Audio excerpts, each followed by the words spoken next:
வணக்கம். இப்போ இந்த வீடியோ ப்ரெசன்டேஷனில் நம்ம எம்சிஎக்ஸ் நேச்சுரல் கேஸ் மார்க்கெட்டில் இன்றைக்கி எப்படி ட்ரேட் பண்ணலாம் அப்படின்றத பற்றி பார்க்குறதுக்கு முன்னாடி நேற்று மார்க்கெட்டில் என்ன நடந்தது, நம்ம என்ன எதிர்பார்த்தோம் அப்படின்றத பற்றி பார்க்கலாம். நீங்கள் பார்த்துட்ருக்கிறது நேச்சுரல் கேஸோட 7 நிமிஷம் கேண்டில் ஸ்டிக் சார்ட். இந்த கேண்டில் ஸ்டிக் தான் இந்த மார்க்கெட்டோட ப்ரைஸ் ஓப்பனிங் 217.5 வரைக்கும் ஓப்பன் ஆகிருக்கு நேச்சுரல் கேஸ் மார்க்கெட். நம்ம அனாலிசிஸ்க்கு இந்த ஸ்பைக்கு கேப்பெல்லாம் ப்ரைஸ் ஓப்பனிங் எடுத்துக்கிறது கிடையாது.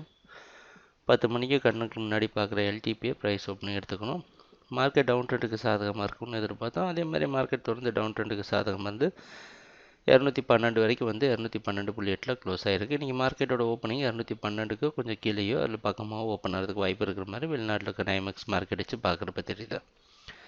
அந்த அடிப்படையில் தொடர்ந்து மார்க்கெட் டவுன் ட்ரெண்டுக்கு சாதகமாக இருக்கும்னு எதிர்பார்க்கலாம். 217 வரைக்கும் செல் பண்ணி 218 ஸ்டாப் லாஸ் வச்சு ட்ரேட் பண்ணலாம். எதிர்பார்க்குற அடுத்த டார்கெட் 207.5. ட்ரேடிங் நடக்கிறப்ப பார்ப்போம் என்னென்ன மாற்றங்கள் வருதுன்னு. எங்கள் வீடியோ ப்ரெசன்டேஷனை தொடர்ந்து பார்த்துட்டு வந்ததுக்கு மிக்க நன்றி, மகிழ்ச்சி, வணக்கம்.